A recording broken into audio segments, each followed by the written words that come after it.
Millionaire laughed at her, saying, "You can't become a mother." 5 years later, she returned to his second wedding with quadruplets. A beautiful story for my amazing family. God bless you all. Don't forget to like and comment. I'm here and ready. Let's begin with love. "Your womb is a graveyard," David Luca whispered against her ear, his breath cold as winter, his hand resting on her flat stomach like a judge delivering a sentence. "And I refuse to be buried alive with your failures." Amber Remy sat frozen in the dining room chair she had reupholstered herself, the chair that had taken her 3 weekends to strip and recover, because David said hiring someone was wasteful. The dinner she had spent the entire afternoon preparing had gone cold between them. Roasted chicken with herbs from the garden she tended each morning before he woke. Vegetables arranged carefully on the plate the way he preferred. Everything perfect. Everything wasted. The candles she had lit were burning down to nothing, wax pooling on the table she had polished until it gleamed. 7 years. She had given him 7 years of her life, and he was ending it like this. On their anniversary, with the same clinical precision he used for everything else. No emotion, no acknowledgement of what they had built together. Just cold efficiency. "I've already spoken to the attorneys," David continued, his voice steady, controlled, empty of anything resembling love or regret. "The paperwork is complete. You have 30 days to vacate the premises." Amber's hands trembled in her lap. She wanted to speak, to argue, to ask him how he could do this with such casual cruelty, but her throat had closed around the words like a fist tightening. She watched him instead. This man she had married at 25 with so much hope. This man she had believed would love her forever, would hold her through difficulties, would choose her every single day the way she had chosen him. "You signed the prenuptial agreement," he said, adjusting his cufflinks with the same meticulous care. He gave every detail of his appearance. "My mother insisted on it before the wedding, remember? You get nothing from this marriage. Well, almost nothing. My lawyers have been generous enough. You'll have enough for first and last month's rent somewhere appropriate to your circumstances." Appropriate. The word landed like a slap across her face, stinging in its dismissiveness. "David." Her voice came out broken, barely audible, a whisper of the confident woman she had once been. "Please, we can try again. There are other options we haven't explored. More treatments, different specialists. We could adopt. We could foster. We could... I don't want to adopt someone else's mistake." His eyes finally met hers, and they were empty of everything she had once believed lived there. Love, partnership, commitment, all of it gone. "I need an heir, my own biological child. The Luca name doesn't continue through adoption.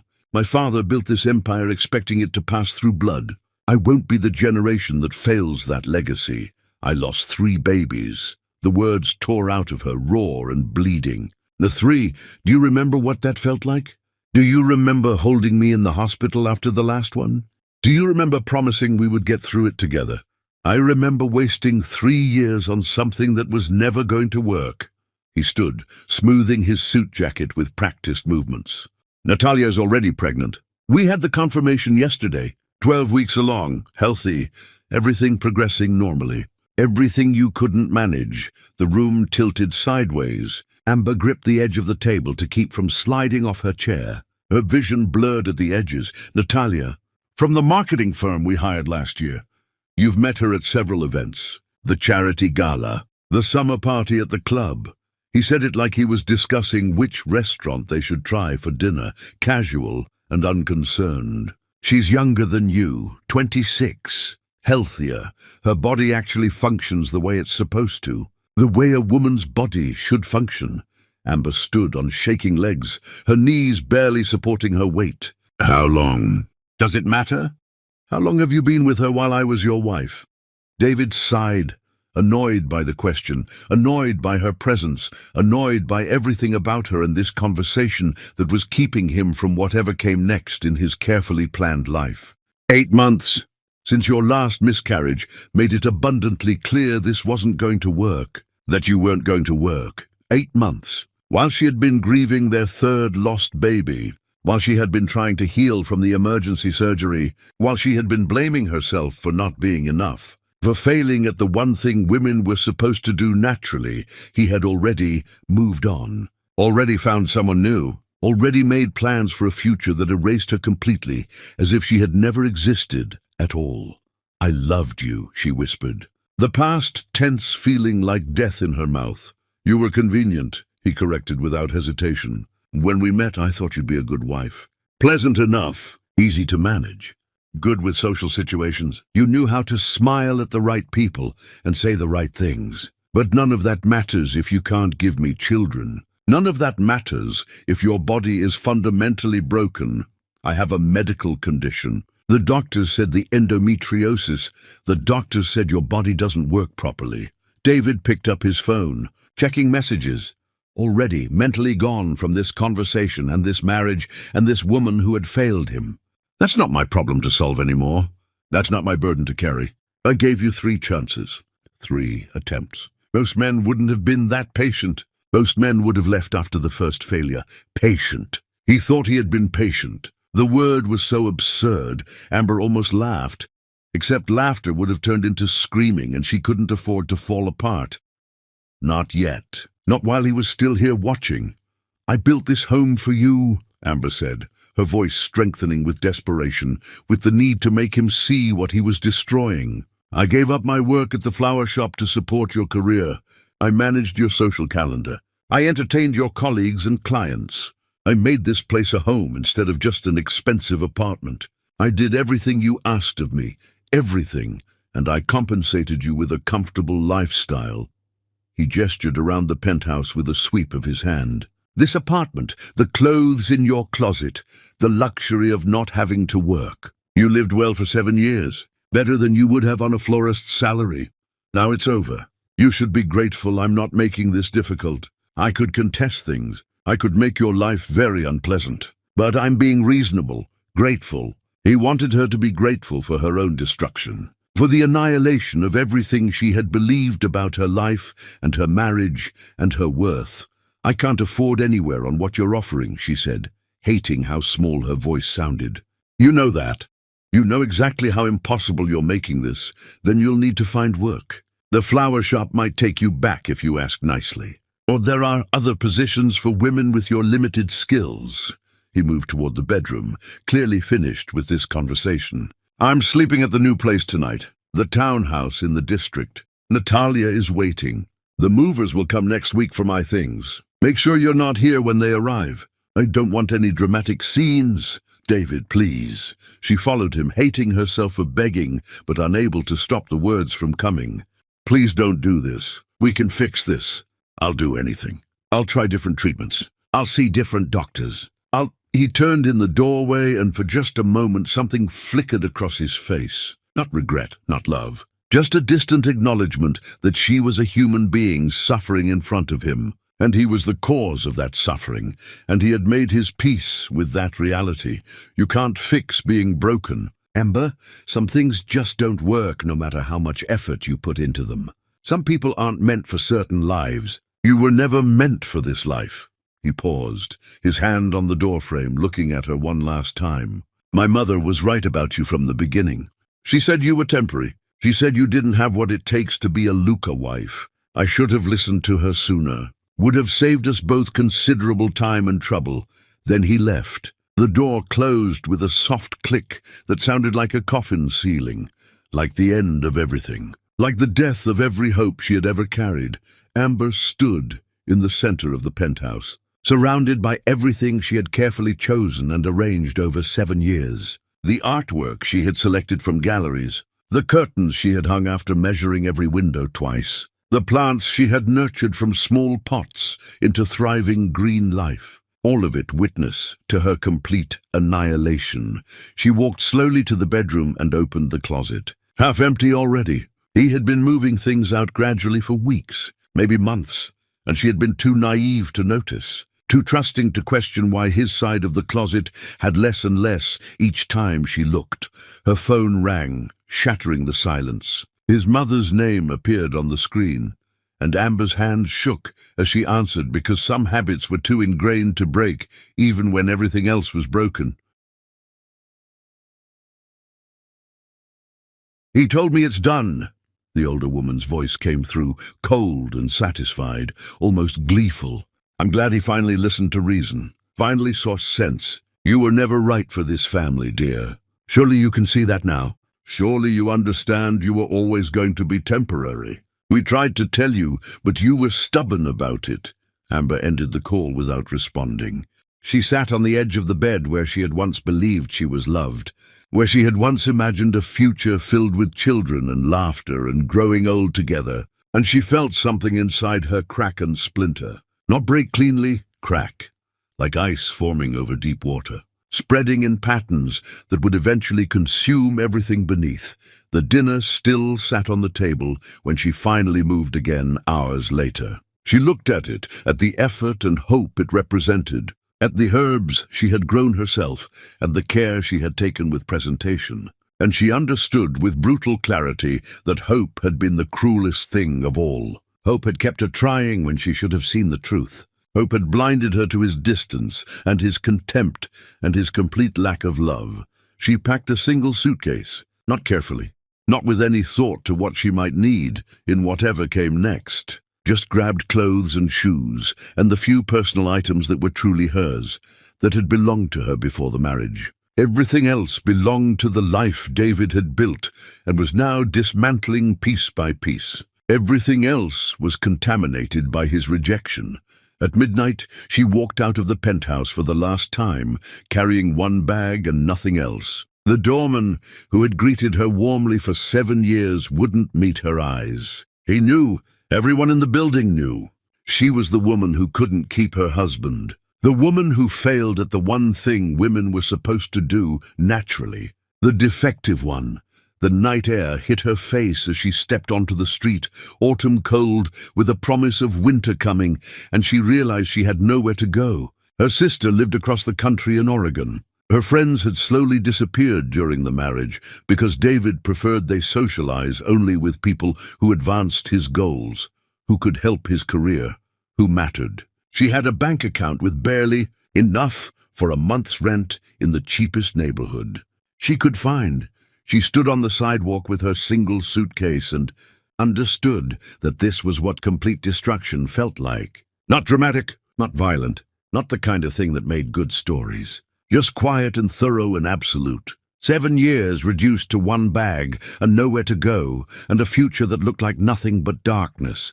But she was still breathing, still standing, still capable of putting one foot in front of the other, even if she didn't know where those feet would take her.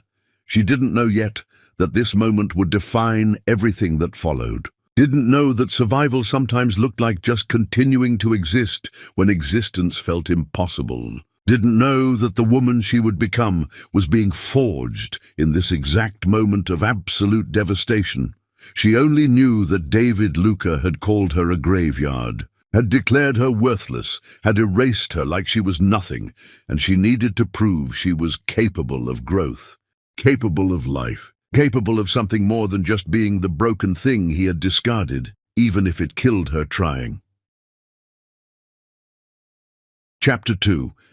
The descent into darkness. The apartment Amber found was in a building that smelled of old cooking oil and disappointment, of lives lived on the edge of getting by. 4th floor, no elevator. Walls so thin, she could hear her neighbors arguing about money and children and all the ordinary crises of people who had never lived in penthouses, who had never known what it felt like to have everything and then lose it all in a single conversation. The bathroom had mold in the corners that no amount of scrubbing would eliminate, black tendrils that crept back within days, no matter how hard she worked. The kitchen had 2 working burners and a refrigerator that hummed loudly enough to keep her awake at night, a constant drone that became the soundtrack to her insomnia.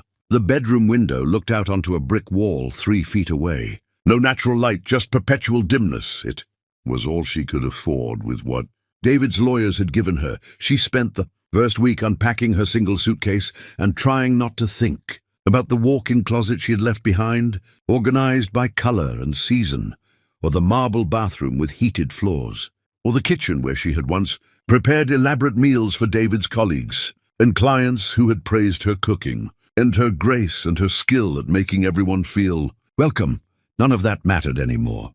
That life belonged to someone else, someone who no longer existed, because David had decided she was defective. The flower shop where she had worked before marrying David had closed 3 years ago. The owner had retired to somewhere warm, and the space was now a coffee chain where teenagers worked for minimum wage, and no one remembered the small business that had been there before. She applied anyway, was told she was overqualified, which was apparently another way of saying too old and too desperate and too obviously broken. She applied to 20 places in 2 weeks, heard back from 3. All rejections phrased with corporate politeness that barely masked the truth. No one wanted to hire a woman whose resume showed 7 years of nothing, 7 years of being someone's wife, 7 years of unemployment that screamed dependent and unreliable. Her savings dwindled with terrifying speed. Rent, food, utilities. The basics of survival cost more than she remembered. Or maybe she had just forgotten what it felt like to count every dollar, to choose between buying vegetables or having enough for laundry detergent, to skip meals to make the money stretch further. On a Tuesday morning, when her bank account showed a balance that made her chest tighten with panic, she saw an advertisement for maintenance positions at Riverside Botanical Gardens. The pay was barely above minimum wage. The work was manual labor, outdoors in all weather, physically demanding. It required no social skills, no smiling, no pretending to be anything other than functional. She applied and was hired within a week, mostly because they were desperate for workers willing to do the hardest jobs, and she was willing to start immediately, willing to do whatever they needed. The gardens sprawled across 40 acres of cultivated beauty, maintained by a staff of 12 who worked invisibly while thousands of visitors wandered paths and took photographs and never noticed. The people making sure the flowers bloomed on schedule. Amber was assigned to the hardest physical work because she was new and because the supervisor, a weathered woman named Helen, believed in testing people, in seeing what they were made of before trusting them with anything easier, pruning dead branches, hauling compost, repairing irrigation systems, planting bulbs in frozen ground, clearing debris, everything that kept the gardens alive while remaining invisible to visitors who thought beauty just happened naturally, who never considered the labor required. The work destroyed her body in the first month. Muscles she didn't know existed ached constantly, screaming protest every morning when she forced herself out of bed. Her hands developed calluses and cuts that wouldn't quite heal because she used them again before they could recover. Her back cramped from bending and lifting. She fell into bed each night too exhausted to think, which was exactly what she needed. Thinking meant remembering. Remembering meant feeling. Feeling meant acknowledging that David's words had lodged themselves in her bones and were slowly poisoning everything from the inside out. "You look like hell," Helen said one morning, finding Amber bent over a wheelbarrow full of mulch, trying not to vomit from exhaustion and the fact that she hadn't eaten since yesterday morning. "When did you last eat a real meal?" "Yesterday." "Liar, your hands are shaking and you're pale as paper." "Take this." Helen shoved a granola bar into her hand with the no-nonsense manner of someone who had seen this before. "Eat it now." "I don't need you collapsing and creating paperwork. I've got enough to deal with." Amber ate it mechanically, tasting nothing, the food sitting heavy in her empty stomach. "You running from something or towards something?" Helen asked, studying her with sharp eyes that missed nothing. "Does it matter which?" "Nope. Long as you show up on time and do the work, I don't care about your story." "Everyone here has a story. Everyone here is trying to survive something." Helen paused, seemed to consider something, then continued. "But you got that look. The one people get when they're trying to disappear, when they're hoping if they work hard enough and stay quiet enough, they'll somehow become invisible, and whatever's chasing them will give up and go away. Maybe I am trying to disappear. Can't disappear when you're surrounded by living things. They don't let you forget you exist." They need water and food and care whether you want to give it or not. Helen turned to leave, then stopped and looked back. There's a support group. Meets at the community center Tuesday nights. For women going through difficult divorces. My daughter runs it. You might benefit from not being alone with whatever's eating you alive. I'm fine. Right. That's why you're barely standing. And look like you haven't slept in weeks. And your hands shake when you think no one's watching. Helen walked away without waiting for a response, leaving Amber alone with the wheelbarrow and her thoughts. Amber didn't go to the support group. She went home to her dim apartment, ate half a can of soup that she couldn't quite finish, and sat on her second-hand couch, bought from a thrift store, until the room grew dark around her and the sounds of her neighbors' lives bled through the thin walls. Her phone rang occasionally, her sister mostly, leaving increasingly worried voicemails that Amber couldn't bring herself to answer, because what would she say? That she had failed at the most basic thing, that her body was broken in ways that made her worthless, that she was living in a moldy apartment, eating half cans of soup, and could barely afford to keep the heat on. The shame was too heavy to share, too complete, too consuming. 3 months passed in a blur of exhaustion and mechanical survival. Wake up, go to work, come home, sleep, repeat. She stopped looking in mirrors because she didn't recognize the woman staring back, all hollow cheeks and dead eyes and skin that had lost its luminosity. She stopped caring about her appearance beyond basic hygiene, stopped doing anything that wasn't directly required for continued existence. Helen assigned her to work in the greenhouse section, where tropical plants thrived under carefully controlled conditions. Orchids and bromeliads and ferns that required precise temperature and humidity, delicate things that needed constant attention. It was quieter there, fewer visitors, more isolation, more space to exist without being perceived. Perfect. The other workers learned not to attempt conversation beyond what was necessary for coordination. She responded with single words when required and silence when possible.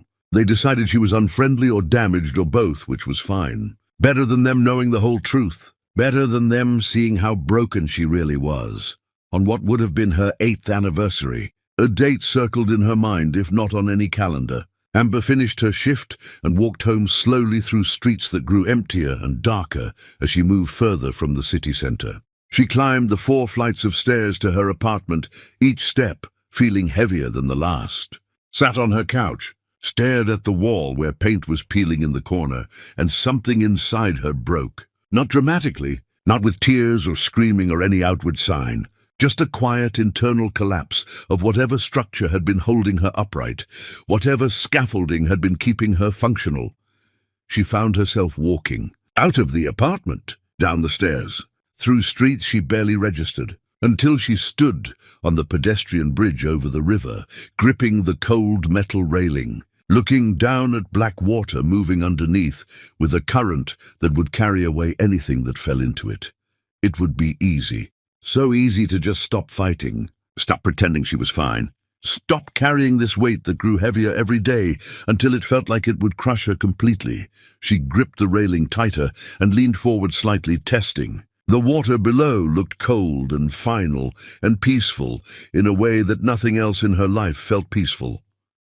You planning to jump or just thinking about it? She turned. An old man stood several feet away, walking a small dog that looked as ancient as its owner, both of them moving slowly through the night. Neither, she lied automatically. That's good, because it's cold this time of year. River's freezing. Wouldn't be quick like people think. Wouldn't be peaceful. Just cold and painful and terrifying until the cold got you or your lungs gave out. Not the romantic exit people imagine when they're standing where you're standing. The dog sniffed at her shoes with mild interest. His name is Herbert. He's 14. Had him since he was a puppy. Watched my wife die of cancer over 2 years. Watched my kids move across the country for better jobs. Watched everything I built fall apart piece by piece. You know what kept me from doing what you're thinking about? Amber said nothing, but she didn't walk away either. Curiosity. Plain simple curiosity. I wanted to see what happened next. Not because I thought it would be good. Not because I had hope. Just because I didn't know, and not knowing felt more interesting than being done. More interesting than nothing. He tugged the leash gently. Come on, Herbert. Let's go home and let this young woman make her own choices. They walked away, the old man and his ancient dog, leaving Amber alone on the bridge with her thoughts and the cold and the water below. She stood there for another hour, not because she was still seriously considering jumping, but because she needed to understand what had stopped her. And she realized it wasn't hope or strength or anything noble or admirable. It was spite. Pure, stubborn spite. David had called her a graveyard, had declared her worthless, had erased her like she was nothing, had told his mother and his colleagues and his new pregnant girlfriend that Amber was defective, and giving him the satisfaction of being right about her being broken, giving him the satisfaction of her death proving his point. Felt like letting him win even after he had already destroyed everything else. She stepped back from the railing and walked home through the cold November night, not because she wanted to live, not because she saw any future worth having, but because she refused to let David Luca have that final victory. It wasn't much of a reason, but it was something. And sometimes something was enough to survive one more day, and then another after that. Chapter 3. The Quiet Recognition. Spring came to Riverside Botanical Gardens like a resurrection that Amber watched from outside. Separate from the renewal happening around her, everything bloomed on schedule, because that was what living things did when conditions were right, following patterns older than human pain. Daffodils pushed through frozen ground. Cherry blossoms opened in explosions of pink. The world came alive again while she remained frozen in her personal winter. She had survived 6 more months. That was all. Just survival with no particular purpose beyond. Continuing to exist because the alternative felt like giving David exactly what he wanted. Helen had stopped making comments about her appearance or health. After that morning with the granola bar, the other workers had accepted her silence as permanent, as just another quirk of someone damaged by life. The gardens flourished under her care, even as she withered, which felt appropriate somehow. She could keep other things alive, even if she couldn't manage the same for herself. The gardens hired someone new in early spring, a landscape architect, brought in to redesign the meditation spaces and sensory gardens that had fallen into disrepair after budget cuts eliminated the previous designer's position 2 years ago. His name was Josiah Vale, and Amber first saw him kneeling in the dirt beside the lavender beds that hadn't been properly maintained in months, his hands working soil with a gentleness that seemed strange for someone his size. He was a large man, solid and broad in the way of people who spent their lives doing physical work outdoors, with deep brown skin weathered by sun and wind and grey threading through his close-cropped hair. His movements were deliberate and careful, each gesture economical and purposeful. He worked quietly, didn't make small talk with the other workers during breaks, didn't try to insert himself into conversations or prove he belonged. Just focused on his designs and the plants he was installing with an attention to detail that reminded Amber of how she used to approach her own work before everything fell apart. She appreciated that. She had built her entire life around being left alone, around being invisible, around not having to explain or justify or perform for anyone. They worked near each other for 2 weeks before he spoke to her beyond the necessary coordination of tasks and schedules. She was struggling with a heavy pot of ornamental grass that needed moving from the greenhouse to the new meditation space, trying to drag it across gravel that caught the wheels, when he appeared beside her without announcement. "Let me help," he said quietly, not asking permission, not making it into a thing, just offering. They carried it together to the new location without speaking beyond left and down and there. He went back to his work. She went back to hers. That was all. The next day, she found half a sandwich wrapped in paper on the workbench where she took her breaks. No note, no explanation. But it hadn't been there before, and Josiah had been working nearby. And she had skipped breakfast again, to save money for rent that was coming due. She ate it because hunger was harder to ignore than pride. And the sandwich was good, better than what she usually managed for herself. This became a pattern over the following weeks. She would forget to eat or deliberately skip meals. Food would appear, always just enough, never excessive, never accompanied by judgment or questions or expectations of gratitude, just quietly there when she needed it.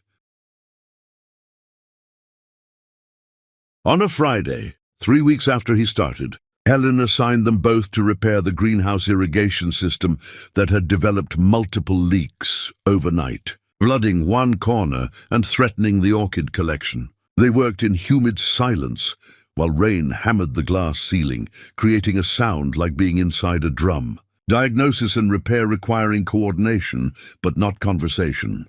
"I lost my wife 4 years ago," Josiah said suddenly, his voice barely audible over the rain, not looking at her but at the pipe joint he was sealing. Drunk driver hit her car on her way home from teaching night classes at the community college.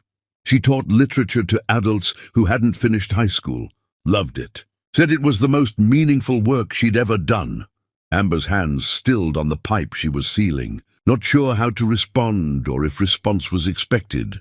"They called me at midnight," he continued, adjusting a connection with careful hands. "Asked me to come identify her body at the morgue, like there was any doubt. Like I wouldn't recognize the woman I'd loved since we were both 20. Like 17 years of marriage wouldn't mean I'd know her face anywhere."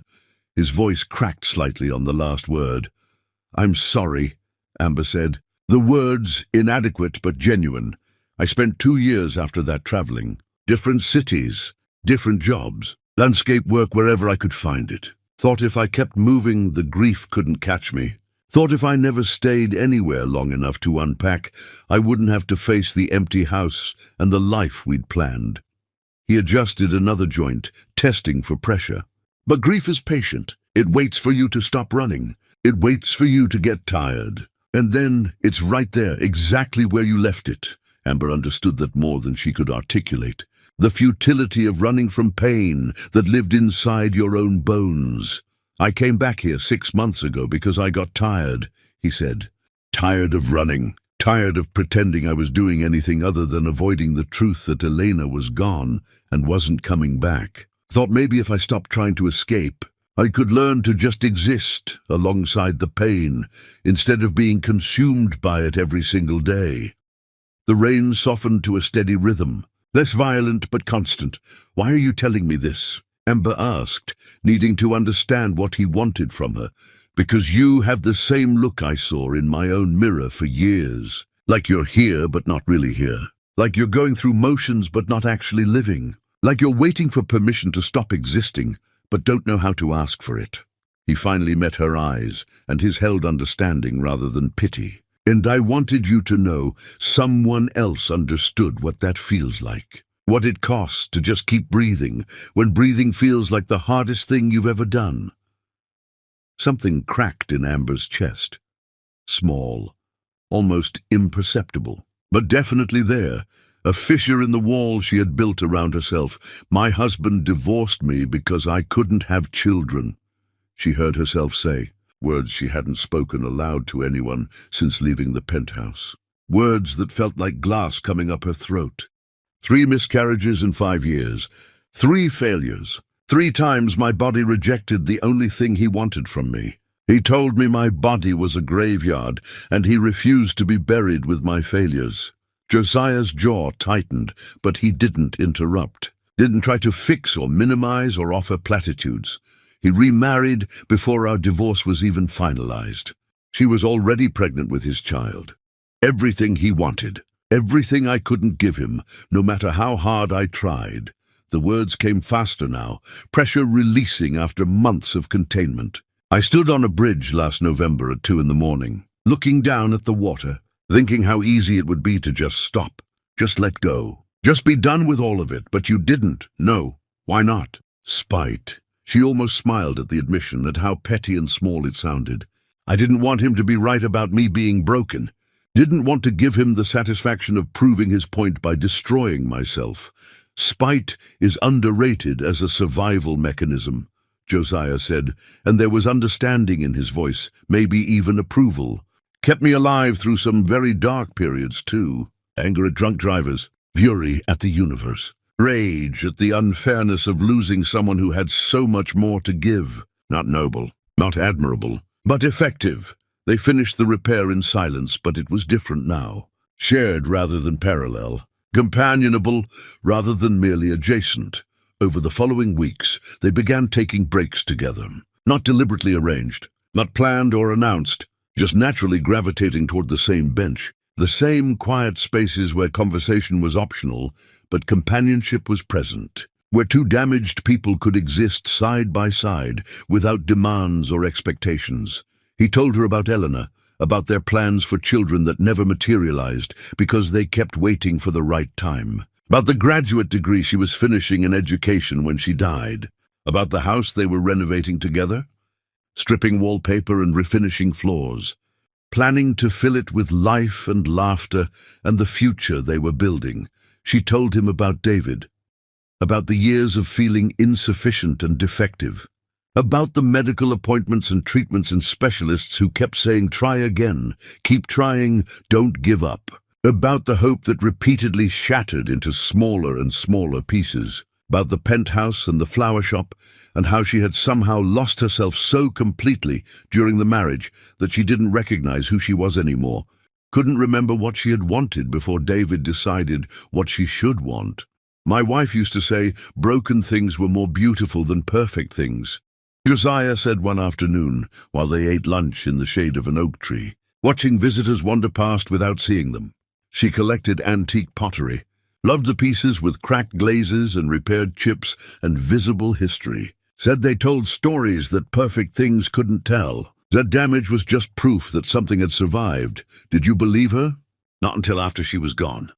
Not until I became a broken thing myself and had to decide if that meant I was worthless or just changed. If I was ruined or just different than I'd been before. He was quiet for a moment, watching clouds move across the sky. I'm still deciding. Some days I think I'm irreparably damaged.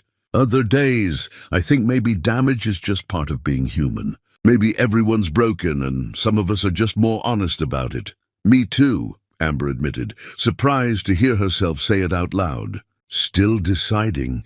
Something shifted between them that afternoon under the oak tree. An understanding that they were both works in progress, both learning to exist in bodies and minds that felt irreparably damaged. Both trying to figure out if healing was even possible or if survival was the best they could hope for. The highest achievement they could manage. It wasn't romance. It wasn't attraction in any conventional sense. It was recognition. Two broken things, acknowledging each other's brokenness without trying to fix or save or transform. And sometimes recognition was enough to make existence feel slightly less impossible. Slightly more bearable. Just barely manageable instead of completely overwhelming. Chapter 4. The terrifying possibility.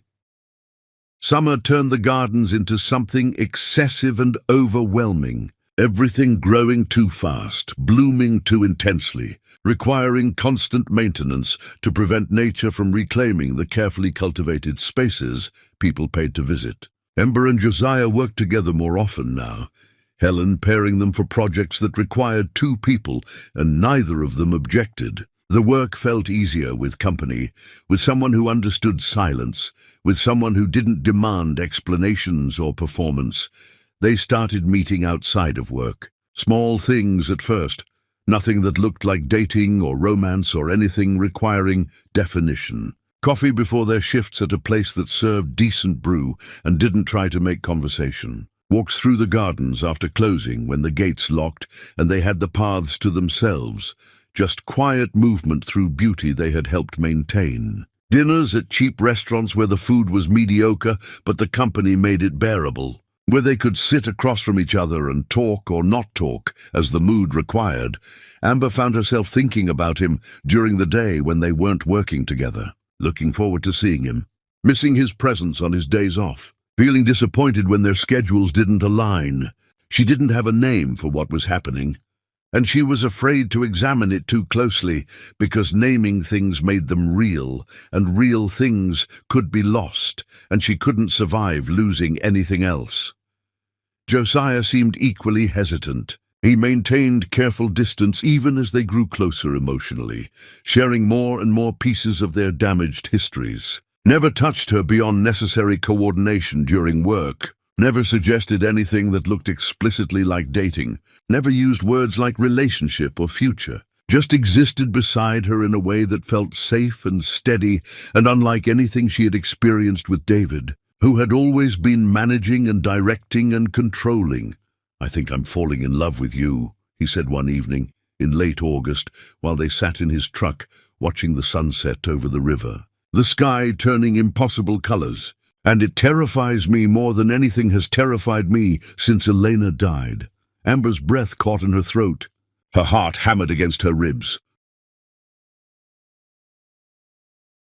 "I didn't think this would happen again," he continued, his hands gripping the steering wheel like he needed something solid to hold, like he might float away without an anchor. "After Elena died, I accepted that was it. One great love. One chance, done, finished, and I made peace with that reality. Built a life around that acceptance. Convinced myself I was okay with being alone for whatever time I had left. But then you showed up looking like I felt inside, and something in me recognized something in you, and now I don't know what to do with these feelings." His voice cracked with emotion barely contained. "Because loving someone means risking loss, and I barely survived losing Elena. I don't know if I can survive that kind of devastation again. Don't know if I'm strong enough or brave enough or stupid enough to risk it." Amber understood completely. Love was vulnerability. Vulnerability was risk. Risk was potential devastation. Opening yourself to happiness meant opening yourself to the possibility of having that happiness violently removed. "What do you want?" she asked quietly, her own voice unsteady. "I want to be brave enough to try."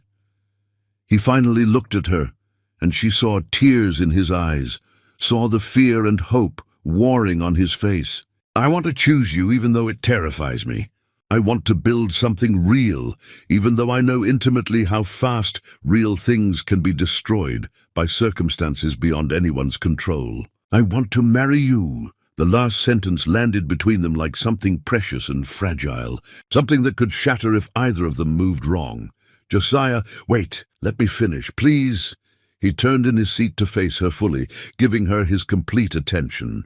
"I'm not offering you some perfect healed version of myself. I'm not pretending I'm okay or whole or ready for this in any conventional sense. I still wake up at 3 in the morning from nightmares about the accident. I still have days where getting out of bed feels impossible and I have to force myself through every basic task. I still carry Elena with me every single day and probably always will.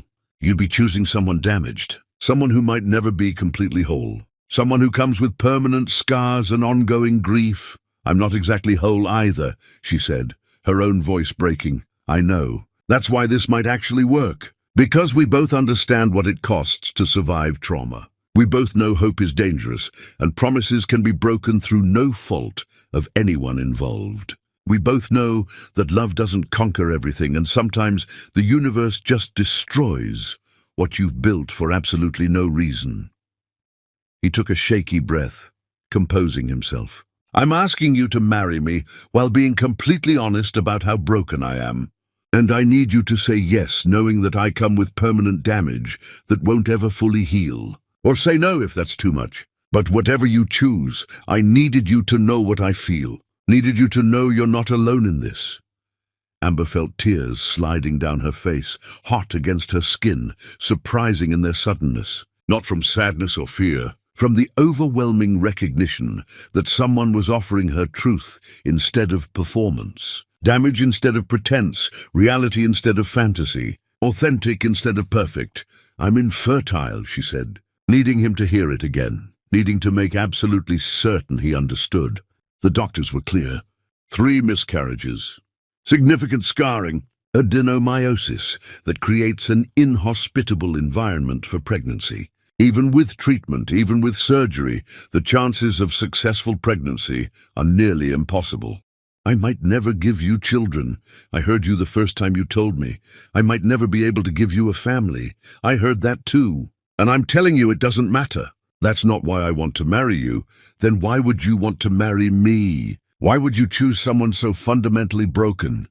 Because I love you. Not your uterus, not your potential for reproduction, not what you might give me someday. You, the actual person sitting next to me. He reached across the space between them and took her hand, his rough and calloused, hers the same. The woman who survived cruelty that would have destroyed most people.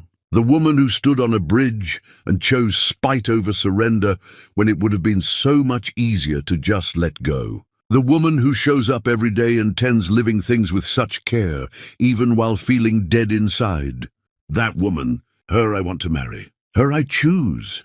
I don't know how to be someone's wife again, she admitted, the fear of repeating past mistakes overwhelming. David destroyed something fundamental in me, made me believe I was only valuable if I could produce children, made me believe my entire worth was tied to my reproductive capacity. I don't know if I can trust that you won't eventually resent me the same way. Don't know if I can survive that happening again. Then we'll figure it out together. Both of us damaged, both of us scared, both of us trying, despite having every logical reason not to risk it. He squeezed her hand gently. Amber, I'm asking you to marry me. Not because I'm perfect or because you're healed or because either of us knows what we're doing.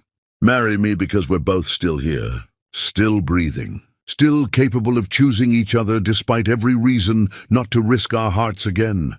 She looked at their joined hands, hers scarred from garden work and years of clawing her way through survival, his rough with calluses from creating beauty out of dirt and pain. Both of them marked by what they'd survived. Yes, she whispered, the word barely audible. Yes, I'll marry you. He pulled her across the seat and held her while she cried, and it was the first time since David had destroyed her that she believed she might be capable of happiness again. Not perfect happiness unmarred by fear, not happiness that pretended damage didn't exist, but real happiness that acknowledged the scars and chose to try anyway. The kind that came from choosing deliberately despite risk, from being brave enough to be vulnerable again, even knowing exactly how badly it could end. They married in September at the gardens where they had both found each other. Small ceremony with only Helen and Josiah's mother and sister present, because neither of them wanted performance or spectacle, just witnesses to their choice. The officiant kept it simple and honest.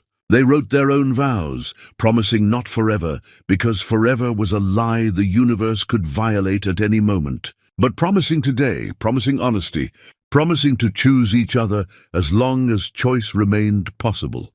When they exchanged rings, simple bands neither expensive nor flashy, Amber felt something settle in her chest that had been displaced since David's cruelty. Not the frantic, desperate love she had felt for David that had required constant validation. Something quieter, deeper, more sustainable, more real. They bought a small house on the edge of town with a wild backyard that Josiah immediately began transforming with native plants and meandering paths. And Amber felt for the first time since the divorce that she had a home, rather than just a place to sleep and hide from the world. We'll build something good here, Josiah said on their wedding night. Both of them sitting in their new backyard, watching stars appear one by one in the darkening sky. I don't know what shape it takes. I don't know if it includes children or stays just us. I don't know if we'll have 5 years or 50, but we'll build it together with honesty and care. And that's enough for me. You're enough for me exactly as you are. Amber leaned against his shoulder and believed him, believed in possibility for the first time in years, not because she thought everything would be perfect, but because imperfect with him felt more real than perfect had ever felt with David, and real was enough, more than enough, everything she needed. Chapter 5. The Impossible Gift.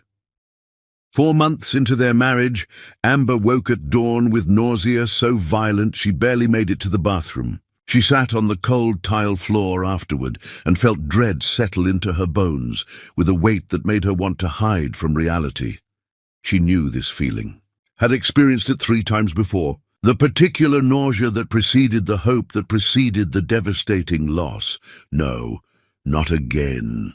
She couldn't survive another miscarriage, couldn't endure Josiah's comfort while her body betrayed her again, couldn't live through the hope to devastation cycle that had nearly destroyed her with David. She bought a pregnancy test on her way to work, took it in the staff bathroom during lunch, hands shaking so badly she could barely hold it steady. Positive. She stared at the result and felt nothing but grief and terror. This was supposed to be impossible. The doctors had been clear that her uterus was inhospitable to life. Years of trying with David, 3 losses, the adenomyosis. Everything in her medical history pointed to this being impossible. She hid the test in her locker and said nothing to Josiah, or the next day, or the next week, while the nausea intensified. She waited for the cramping, for the bleeding, for the inevitable confirmation that her body would reject this pregnancy like it had rejected every other attempt. But days passed with nothing but increasing nausea. Then 2 weeks with her body stubbornly holding on. The exhaustion became overwhelming. And still her body held on to this impossible thing with a tenacity that felt almost aggressive. "You're pregnant," Helen said one morning, finding Amber behind the greenhouse trying not to vomit. "How far along?" "I don't know." "Does Josiah know?" "No, because I'm going to lose it." Amber's voice cracked. "I always lose them. 3 times with David. And telling Josiah means watching him hurt when it happens, and I can't do that to him." Helen sat beside her. "Or maybe your body knows something the doctors don't. Maybe being with someone who makes you feel safe changed something fundamental. Or maybe I get to hope and then watch it die inside. Me again." Amber wiped her eyes. "I barely survived the last 3 losses, Helen. This one will kill me. But hiding it from your husband isn't protecting either of you. It's making you face this alone when you have someone who actually loves you," Amber told Josiah that night, placing the pregnancy test on the table between them. His face transformed from confusion to joy to fear as he processed what he was seeing. "You're pregnant," he whispered. "Yes, but I'm going to lose it. The doctors said my chances of carrying to term are nearly impossible. Everything points to this ending badly. The doctors said it was unlikely, not impossible." He pulled her close. "How long have you known?" 3 weeks. 3 weeks you've been carrying this alone. I couldn't watch you hope and then watch you hurt when my body fails again." "Our body," he corrected firmly. "If you're pregnant, we're pregnant. We face this together. Whatever happens. That's what choosing each other means." The first ultrasound appointment felt like walking toward execution. When the technician began, Amber closed her eyes tightly because she could not bear to see the empty space that would confirm her body's inadequacy. "Mrs. Vale." The technician's voice was strained. "I need to get the doctor." Amber's eyes opened, terror flooding through her. "What's wrong?" "Nothing's wrong. I just need the doctor to confirm what I'm seeing." The doctor came in, looked at the screen, and made a sound of disbelief. She adjusted the wand, checked from different angles. "Mrs. Vale, Mr. Vale." She turned the monitor toward them. "You're pregnant with quadruplets. 4 babies, 4 separate heartbeats, all developing normally, quadruplets." Amber stared at the screen where 4 distinct shapes pulsed with 4 separate rhythms. 4 impossible lives existing where everyone had said life couldn't exist. "That's impossible," she whispered. "Clearly not," the doctor said. "This is extraordinarily rare, especially given your history. I need your complete medical file." The specialist they were referred to reviewed every document from Amber's medical history, ordered new tests, examined her thoroughly. "You were misdiagnosed," the specialist said finally. "Your previous doctors identified endometriosis, but what you actually have is adenomyosis. Different condition. And there's a relatively simple procedure that should have been offered years ago. But I didn't have any procedure." Amber said, "No, but adenomyosis is sometimes significantly aggravated by chronic stress. When stress levels decrease significantly, the body can regulate itself enough that the condition quiets considerably. The specialist looked at her carefully. Your records indicate you attempted pregnancy in an extremely stressful marriage. Is that accurate? Yes, very accurate. And your current marriage is different? Completely different. That may be significant. Additionally, are there twins in your family, Mr. Vale? I'm a fraternal twin, Josiah said. My mother was also a twin. That explains the hyperovulation. Combined with your wife's age and reduced stress allowing her adenomyosis to quiet, you created a perfect storm of fertility. The specialist smiled slightly. Spontaneous quadruplets are extraordinarily rare. In someone with your history, Mrs. Vale, it's remarkable. But it's medically explainable. We can treat this as high risk, but manageable.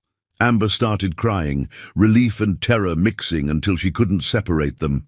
The pregnancy will be extremely high risk, the specialist continued. Quadruplets almost always require extended bed rest. You'll need intensive monitoring. There's significant risk of premature labor, preeclampsia, but all 4 babies are currently developing normally. If we can get you to 32 weeks, they'll have excellent survival chances. They drove home in stunned silence. 4 babies, Josiah said finally. We're going to have 4 babies. A whole family in one pregnancy? If I can carry them that long, your body is stronger than anyone gave you credit for. You survived David's cruelty. You survived standing on that bridge. You can do this. He turned to face her.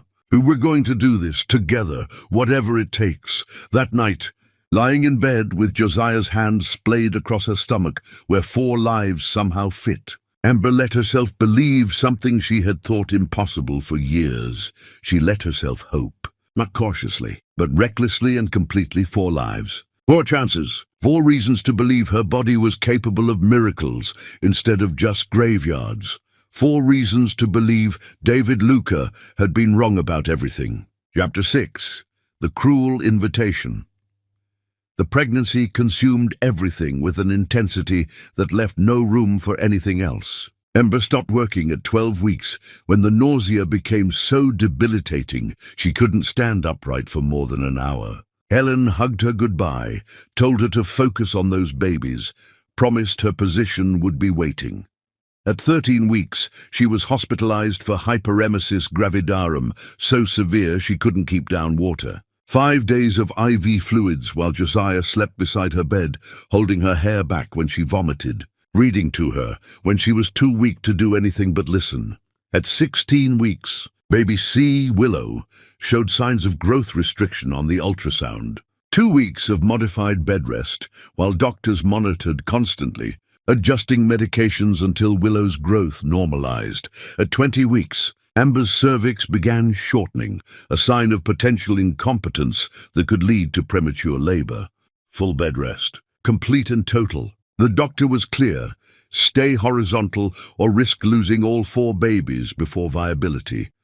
Josiah transformed their bedroom into command center, moved his work laptop in, conducting meetings via video, brought meals on trays, read to her for hours, massaged her swollen feet without complaint. Never once suggested this was too hard or more than he'd signed up for. They named the babies during those long bedridden days. River for water that carved canyons through stone with patience. Sage for the plant that purified and healed. Willow for the tree that bent but never broke. Forest for the ecosystem that thrived through interconnection. We're going to make it, Josiah said one night, his hand on her enormous belly where movement was constant now. I can feel it. We're going to meet these babies and teach them about gardens and survival and choosing to be brave. What if something goes wrong? Then we face it together. But I don't think anything will go wrong. Your body has been waiting for the right conditions. You're safe. You're loved. You're not being judged. And your body knows the difference. At 28 weeks, Amber developed preeclampsia, her blood pressure spiking dangerously. Immediate hospitalization. Medications to control the pressure. Steroids to mature the baby's lungs. The doctors began discussing delivery timelines, preparing them for the likelihood that 32 weeks was the best they could expect. She spent every moment after that diagnosis talking to the lives inside her, begging them to hold on just a little longer, promising them a world worth being born into. The babies arrived at 32 weeks, exactly through emergency cesarean, when Amber's blood pressure reached stroke risk levels. She was barely conscious through the procedure, hearing crying but unable to quite connect it to reality. River was born first. 3 pounds 2 ounces, crying immediately, angry and fighting. Then Sage at 3 pounds even, quiet but observant. Then Willow at 2 pounds 14 ounces, the smallest but fierce. Finally Forrest at 2 pounds 10 ounces, struggling slightly but breathing, living here. 4 babies. 4 cries filling the operating room. 4 impossibilities made flesh. When Josiah wheeled her to the NICU 6 hours later, Amber saw her 4 babies for the first time. Each in their own incubator, covered in wires and tubes, impossibly tiny but alive and fighting. She wept until the nurses worried she was hemorrhaging emotionally. "They're here," she kept saying. "They're actually here. They're real." 8 weeks in the NICU followed, learning to hold babies small enough to fit in one hand. Kangaroo care, celebrating every ounce gained, every milestone reached. Terror and hope existing simultaneously every single day. When all 4 babies were finally cleared for discharge, Josiah's family descended to help. His sister had transformed the nursery. His mother organized meal trains. Their house became beautiful, overwhelming chaos. 4 babies needing feeding every 3 hours. 4 babies with 4 different personalities already emerging. River bold and vocal, Sage observant and quiet. Willow social already. Forrest stubborn. Amber had never been happier, never felt more purposeful. Never understood so completely that she was exactly where she was meant to be. The quadruplets were 4 months old when the envelope arrived. Heavy cream paper with expensive calligraphy. David Lucas family crest embossed in gold. An invitation to his wedding to Natalia Frost at the Luca estate. Inside, a handwritten note in David's distinctive script. "I'm told through mutual acquaintances that you've remarried and are living in that little house on Maple Street. I wanted you to see what a successful marriage looks like, what a real family looks like. Natalia is pregnant with my son, due in 4 months. I thought you should witness the family you could never give me, so you can finally understand why some women simply aren't meant to be mothers. Consider this closure for both of us." Josiah found Amber at 2 in the morning in the nursery. River sleeping against her chest, the crumpled invitation in her fist. He read the note, and his jaw tightened with rage. "We're not going.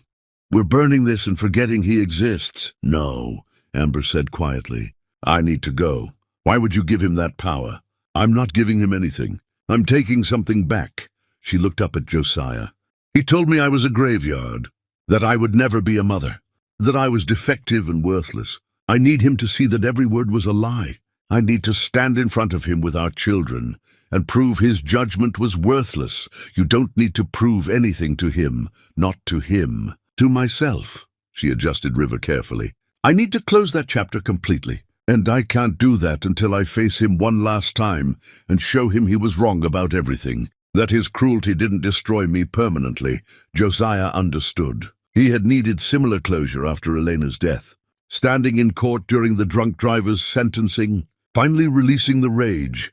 "Then we go together," he said, "and we show him exactly what he lost when he threw you away." They spent the next weeks preparing, arranging for Josiah's family to watch the babies, packing the specialized 4-seat stroller, choosing Amber's outfit carefully, something elegant that spoke of quiet confidence without desperation. The night before the wedding, Amber couldn't sleep despite exhaustion. Josiah held her in the darkness while she trembled. "No matter what happens tomorrow, you're already victorious. You survived. You thrived. You built a family with someone who values you beyond biology. Nothing he says can change that truth." Amber closed eyes and believed him. Tomorrow she would face the man who had tried to destroy her, and she would do it, surrounded by proof that destruction had failed. Chapter 7. The Return. The morning arrived crystalline and perfect. Early September weather that felt like a gift. Amber dressed slowly in the deep blue dress that flowed around her post-pregnancy body, elegant without trying too hard. She looked in the mirror and saw someone strong and purposeful, someone who had survived the unsurvivable.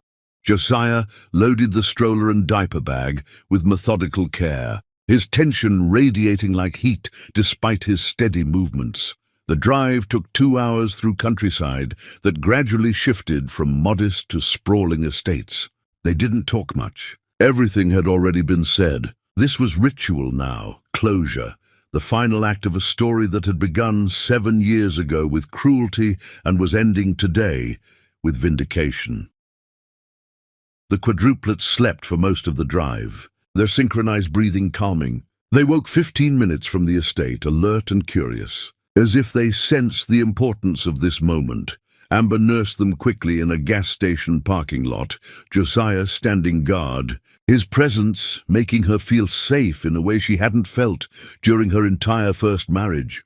When they pulled up to the Luca estate, Amber felt nothing for the opulence that had once intimidated her. The manicured lawns, the excessive architecture, all of it spoke only of David's need to display success. "You ready?" Josiah asked. Yes, they had timed their arrival perfectly. The ceremony was already underway. David at the altar, 300 guests seated in white chairs. The string quartet played something forgettable, everything choreographed and controlled. Amber pushed the stroller herself, refusing Josiah's offer, needing to move forward under her own power. The ceremony was in the same garden where she and David had married 7 years ago. She walked slowly down the side path parallel to the guests, gravel crunching under the wheels. Every eye turned toward her. The ripple of recognition and shock moved through the crowd like a physical wave. Whispers erupted. At the altar, David stood beside Natalia, both dressed perfectly. His posture was confident until he saw Amber. His face transformed in real time. Joy dissolved into shock, then devastation. Color drained from his features as his brain tried to process what he was seeing. Not one baby, four separate lives in a quad stroller that should not exist according to every medical opinion he had cited. During their divorce, his mouth fell open.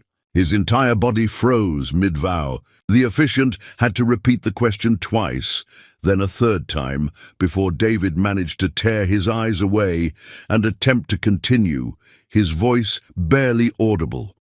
Natalia stopped speaking mid-sentence. She followed David's gaze, her expression shifting from bridal radiance to fury as she realized she had lost her groom's complete attention. Amber found a seat in the back row, positioned the stroller precisely so David had an unobstructed view, and settled with serene composure. She adjusted the canopy, pulled out a bottle for Willow, who was starting to fuss, appeared completely at ease.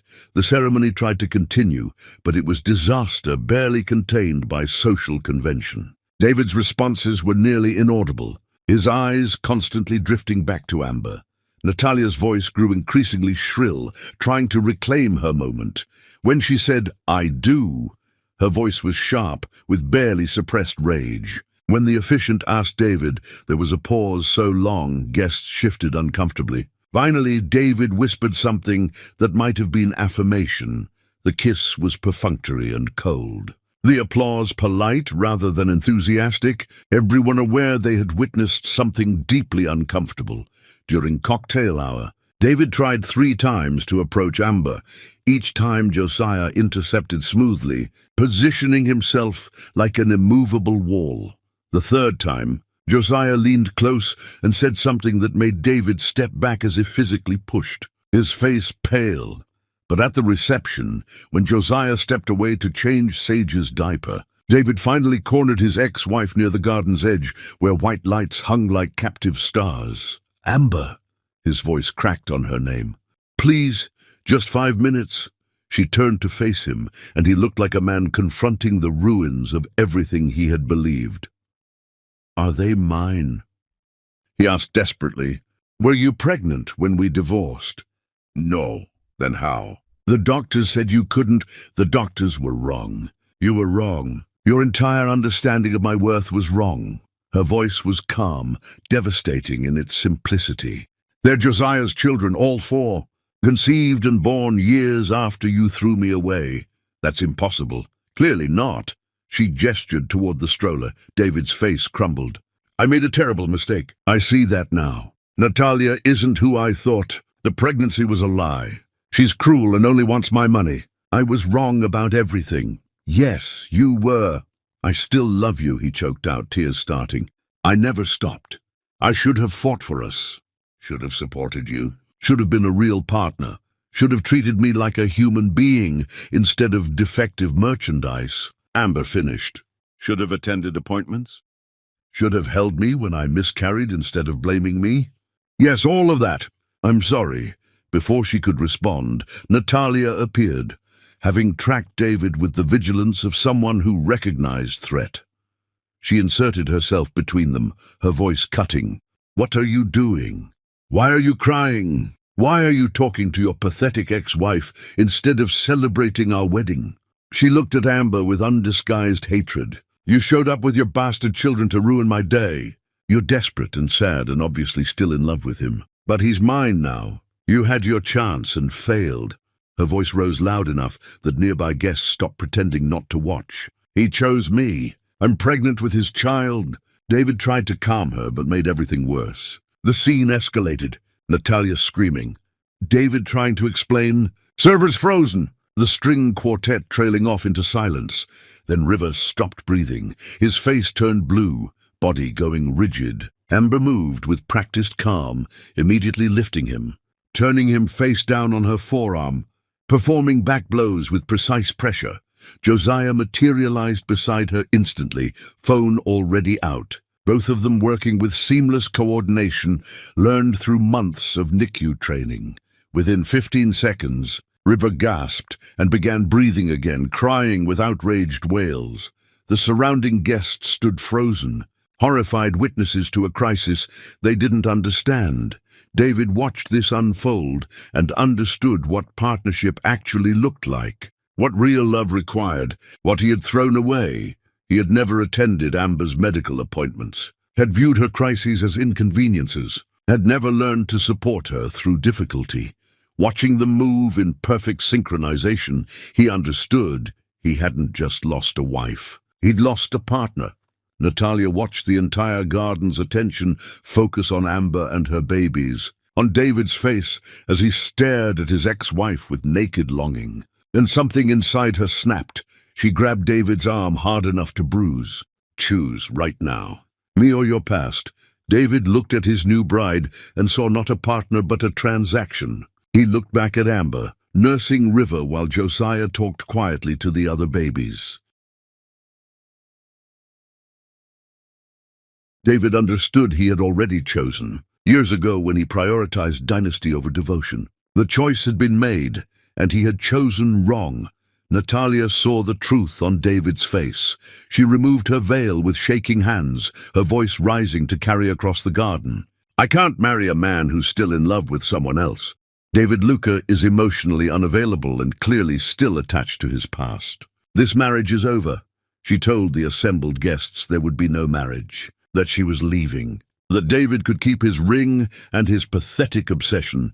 Then she walked out, wedding dress trailing, leaving David standing alone in front of 300 guests who had just witnessed the most spectacular wedding disaster in their collective memory. The scene would be filmed, would spread through their social circles, would be discussed for years. Amber didn't say a word. She just looked at David one final time with something worse than anger, indifference. Then she packed up the stroller and left with Josiah, while David stood frozen in the ruins of his own making. Chapter 8. The Reckoning. The weeks following the wedding brought David to his knees in ways he had never imagined possible. Natalia's very public rejection became immediate social media fodder, guests having filmed portions of the disaster. Within 3 days, his name was trending in their city's social circles, memes created from screenshots. David becoming that guy too obsessed with his ex-wife to commit to his new bride. The consequences were swift and brutal. Investors began quietly withdrawing from deals, citing concerns about his judgment and emotional stability. Partners in major projects requested buyouts, afraid that David's crumbling reputation would taint their ventures. His attorney received 3 formal dissolution requests in 1 week. His mother called and delivered a 40-minute lecture about disgrace and poor decisions and failing the family name. She told him his father would be ashamed that he had humiliated the Luca name. He tried to focus on salvaging what remained, on damage control, on rebuilding relationships. But he found himself staring at contracts without processing words, sitting in meetings without hearing proposals, driving past Amber's neighborhood, hoping for glimpses that proved she existed beyond his memories. His therapist told him bluntly that he was experiencing a reckoning with his own capacity for cruelty, that he had spent years constructing elaborate justifications, and now reality was forcing him to confront truth without the comfort of self-deception.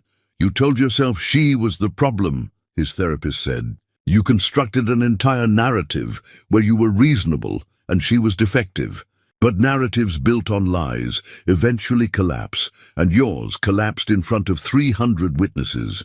Meanwhile, Natalia had her own reckoning. The disaster had freed her from a marriage she had entered for transactional reasons, and the relief was overwhelming even as the humiliation burned. She spent 2 weeks hiding before finally calling the one person who might understand, Amber. She left a voicemail at 11 at night, her voice breaking. "I know you have no reason to listen, but I need to tell you the truth. I'm not pregnant. I was never pregnant.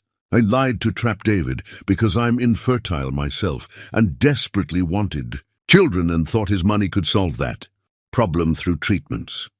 I can't afford a loan," she told Amber about the ectopic pregnancy that destroyed one fallopian tube, about the endometriosis that ravaged the other, about 3 failed cycles that emptied her savings. She told Amber about the shame of being a woman who couldn't do the one thing women were supposed to do naturally. "Seeing you at the wedding with those 4 babies broke something in me," Natalia admitted through tears. "Because it was everything I wanted and couldn't have. I became someone I despise, and I'm sorry for every cruel thing I said. You didn't deserve that." Amber listened to the voicemail 3 times, sitting in her car after a pediatrician appointment. She felt something complex, compassion mixed with memory of pain. She recognized Natalia's desperation because she had lived it. She called back. They met for coffee at a place far from both their neighborhoods. The conversation was raw and honest. Natalia apologized without excuses, admitting that seeing Amber happy had triggered every insecurity she carried.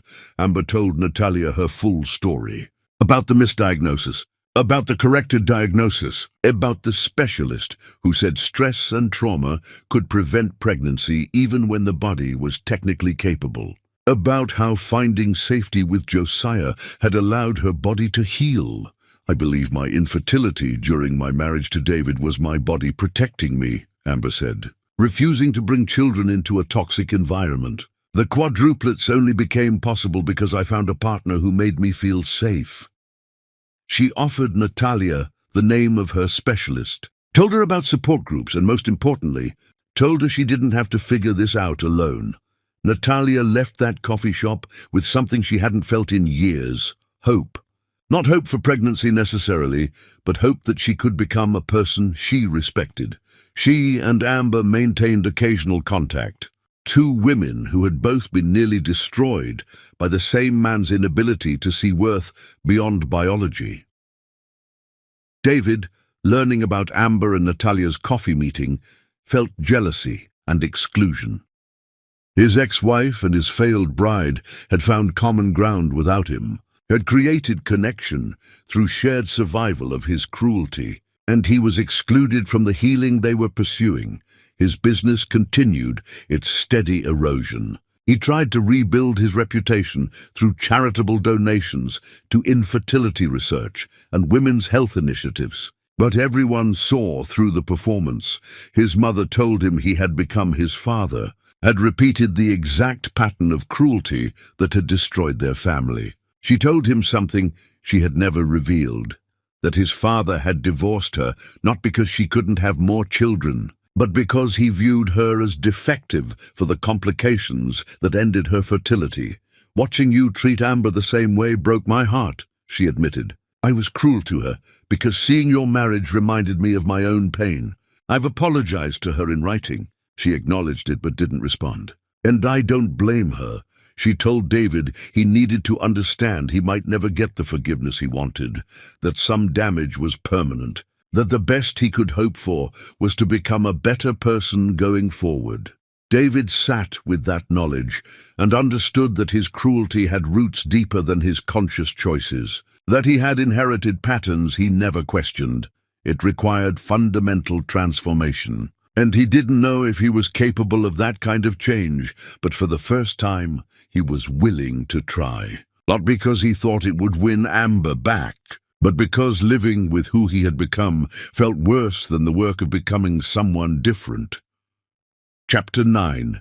The Unraveling. The months after the wedding disaster brought revelations that continued to rewrite everything David thought he understood. The first came from his physician during a routine physical, when blood work flagged abnormalities requiring additional testing. Low sperm count, significantly below normal ranges, motility issues that would make natural conception extremely difficult. "How long has this been the case?" David asked, his voice hollow. The specialist looked at his results. "Impossible to say definitively without historical data. But given the severity and your age, this is likely long-standing, possibly congenital. You've likely always had some degree of subfertility. Years, possibly always." He had blamed Amber for their infertility, had called her defective, had destroyed their marriage over her supposed inadequacy. And the entire time, he might have been the actual problem. The second revelation came from Natalia's attorney 3 months later, with formal annulment papers based on fraud. She claimed David had misrepresented his emotional availability and had brought her to a wedding specifically to humiliate her. The proceedings were vicious and public. Natalia ensured everyone knew David was emotionally damaged, still in love with Amber, weak for letting an ex-wife ruin their wedding. She gave interviews. She posted carefully worded statements. She made sure everyone knew she was the victim. The financial settlement was substantial. She walked away with enough money to pursue every fertility treatment twice over, telling reporters she was grateful to escape before wasting more time. David's reputation collapsed completely. Investors who had once competed for his attention now avoided his calls. Colleagues treated him with barely concealed pity or contempt. His therapist told him that trying to buy redemption through donations didn't work, because real change required internal transformation. "You need to understand where your cruelty came from," she said. "Not to excuse it, but to break the pattern." David began examining his childhood with brutal honesty. His father's cold dismissal of his mother, the way his father had remarried quickly and had 3 more children, essentially replacing their family. The message David had internalized, that a woman's value was tied to reproductive capacity. He had never questioned these beliefs, had absorbed them so completely they became his foundation. He tried reaching out to Amber multiple times. Calls to voicemail, emails that bounced back, even a letter returned unopened with "refused" written across the envelope. She had meant what she said about closure. She was done, finished. He was excluded from her life completely and permanently, and he had to accept that some consequences were permanent, some damage irreversible, some chances given only once. Meanwhile, Amber's life continued in beautiful chaos. River, sage, willow, and forest, developing into distinct personalities. Amber opening her floral design studio, starting small and gradually expanding as word spread. Josiah's landscape architecture flourishing through reputation. They weren't wealthy by David's standards, but they were comfortable and happy and building something sustainable. On the quadruplet's 2nd birthday, they threw a small party in their backyard. Family only. Josiah's sister brought cake. His mother organized games. Amber's sister flew in from Oregon. It was during this celebration, with children's laughter filling the garden, that David appeared at their gate. Josiah saw him first and moved to block the entrance. But Amber touched his arm and walked to the gate herself. David looked hollowed out, aged beyond the years that had passed. "I don't expect you to forgive me," he said before she could speak. "I don't expect anything. I just need you to know that I understand now. What I destroyed, what I lost, what I did to you. I already know you understand," Amber said calmly. "Natalia left me, annulled the marriage. My reputation is destroyed. My business is failing, and I understand now that I deserved all of it." Tears ran down his face. "But I needed to tell you something else. Something I learned after the wedding." "What?" "I'm subfertile. Always have been. Low sperm count and motility issues that would have made it nearly impossible to conceive naturally with anyone." His voice broke. "I blamed you for our infertility. Called you defective. Destroyed our marriage over your supposed failure. And the entire time, I might have been the actual problem." Amber felt something shift in her chest, but not sympathy, just recognition of how completely his certainty had been wrong. "I'm so sorry," he whispered. "For everything. For the cruelty. For the blame. For destroying you when I should have supported you. For being exactly like my father even though I swore I never would be. I forgave you months ago," Amber said quietly.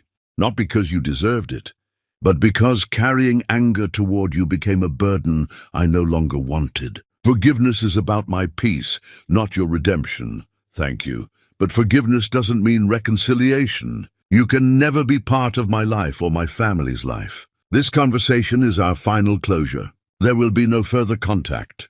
I accept that. I hope you find a way to become better," Amber continued. "To learn from your cruelty. To break the patterns your father taught you."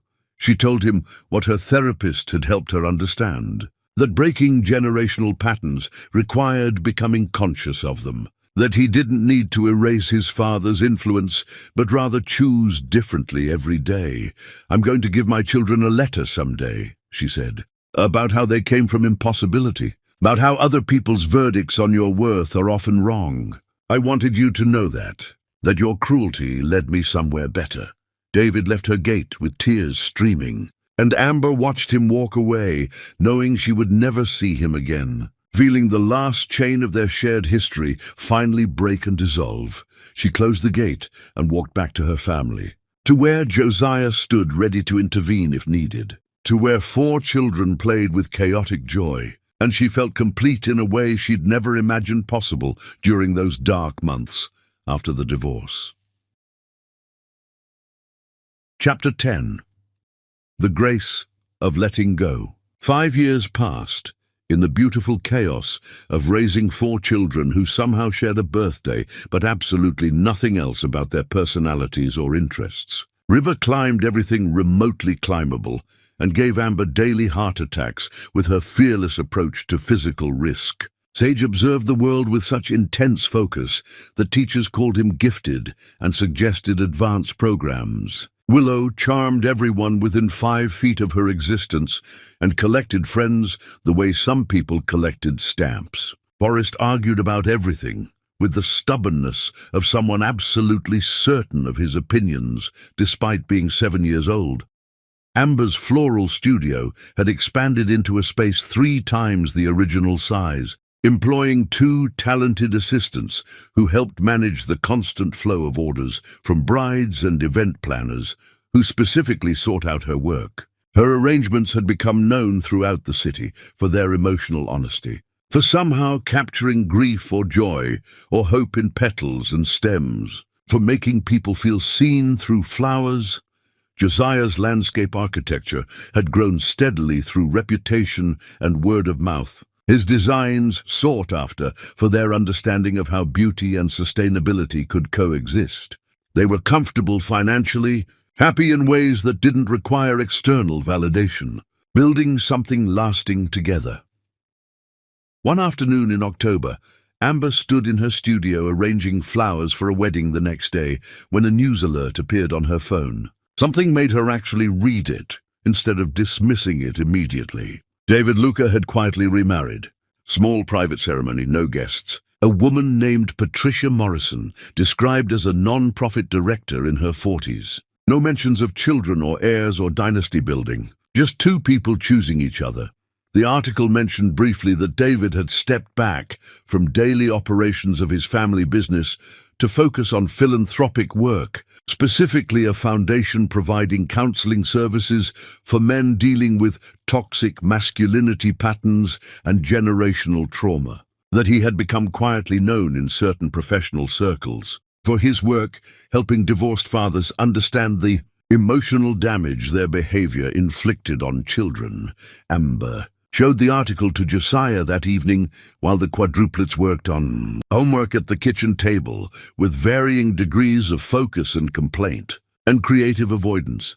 Josiah read it carefully, his expression thoughtful, and looked at her with the unspoken question clear in his eyes. She smiled and shook her head gently. She didn't need to contact David, didn't need to acknowledge his transformation or validate his redemption, didn't need anything from him at all.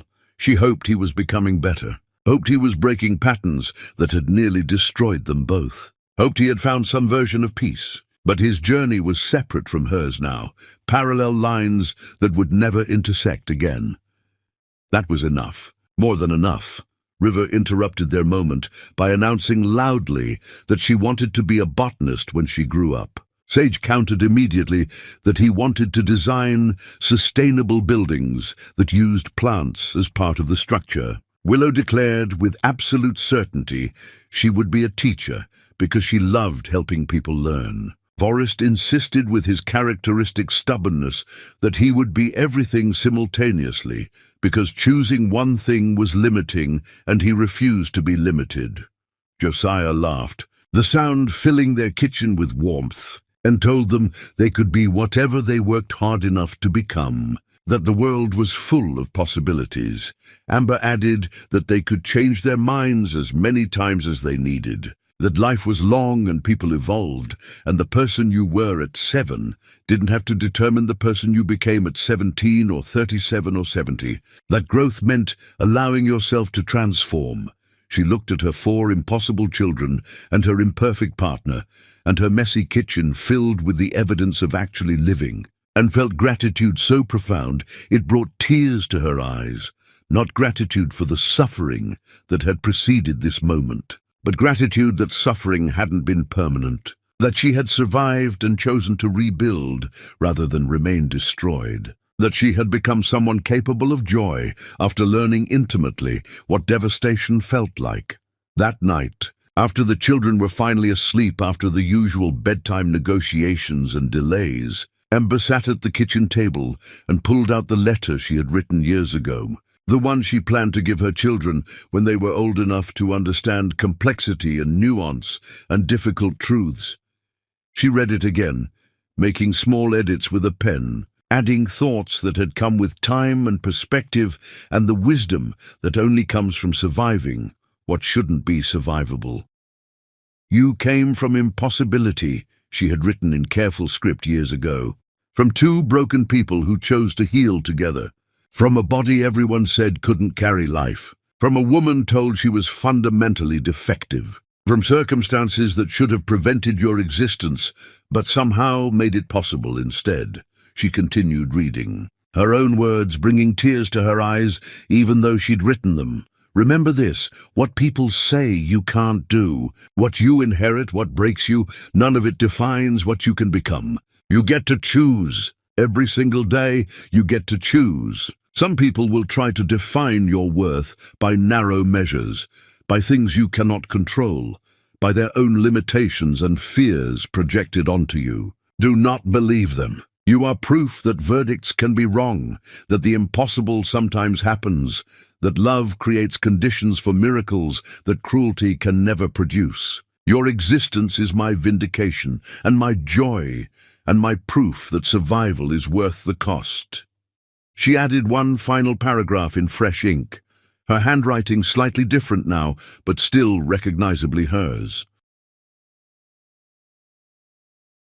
I never contacted the man who first told me I was broken after I learned he had remarried and was trying to become better.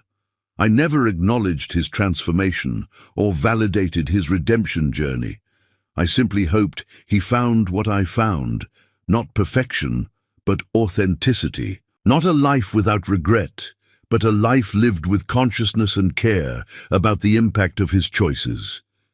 That hope was my final gift to him, offered not because he deserved it, but because I had become someone capable of hoping that even people who hurt me deeply could find their way to something better. Forgiveness doesn't require contact or relationship. Sometimes the kindest thing you can do for someone who hurt you is hope they become better while maintaining complete boundaries that protect your peace. She sealed the letter carefully and placed it back in the fireproof safe where it would wait until her children were old enough to understand complexity, old enough to process difficult truths, old enough to appreciate the full story of where they came from. Then she returned to the kitchen, where Josiah was finishing the dishes, his hands in soapy water, humming something tuneless and content. He looked up when she entered, and his smile was everything she needed. "You okay?" he asked quietly, reading her expression the way he always could. "I'm happy," she said simply, the words carrying weight and truth. Genuinely, completely happy in a way I never imagined possible when I was standing on that bridge. And that feels like the greatest triumph of all. Not that David finally understands what he destroyed, but that I built something so beautiful that his understanding or lack of it doesn't matter anymore. Josiah dried his hands and pulled her close, and they stood together in their kitchen, while the house settled into nighttime quiet around them. "Thank you for choosing me," he said, the words he spoke almost daily, the words that never got old. "Thank you for being someone worth choosing," she replied, her own daily response. They stood there in comfortable silence, two broken people who had found each other and built something whole from their combined fractures, and Amber understood something profound that she wanted to remember always. The cruelest thing David Luca had ever done was not divorcing her, but making her believe for even one moment that she was anything less than worthy of miracles. And the greatest triumph was not that he finally understood his mistake, but that she had stopped needing him to understand anything at all. She had built a life that had nothing to do with proving him wrong and everything to do with choosing joy deliberately, consciously, despite having every reason not to risk her heart again. She had survived the unsurvivable, had thrived when thriving seemed impossible, had created beauty and meaning and love from the ashes of her complete destruction. In the gathering peace of her kitchen, surrounded by the evidence of life actually lived rather than merely survived, Amber Remy Vale understood that she had won, simply by refusing to stay broken, by choosing to grow, by becoming someone who could hold both the memory of devastation and the reality of joy without one destroying the other. Some endings were not happy or sad, she thought. They were just human, just the complicated truth of people learning to be better versions of themselves, sometimes succeeding and sometimes failing, but continuing regardless. She never saw David Luca again, never contacted him, never acknowledged his attempts at redemption beyond that moment at her gate. But in the quiet of her own heart, she hoped he found what she had found, not perfection, but peace, not erasure of the past, but transformation of it, not absence of pain, but the ability to live well despite carrying scars. That hope was her final gift to him, offered freely because she had become someone with enough happiness to spare, someone whose joy was so complete that wishing him well cost her nothing. And then she returned fully to her life, to the homework battles and dinner preparations and bedtime rituals that made up the beautiful mundane reality of raising 4 impossible miracles. To Josiah's hand finding hers while they watched their children play. To the ordinary, extraordinary life she had built from nothing but determination and spite and eventually love. She understood completely, finally, that the greatest revenge was never witnessing his suffering or hearing his apologies or receiving his acknowledgement that she had been right all along. The greatest revenge was simply, beautifully, profoundly being happy without him, living well, loving freely, choosing joy even when joy required courage. That was enough. That was everything. That was the victory that mattered. The end.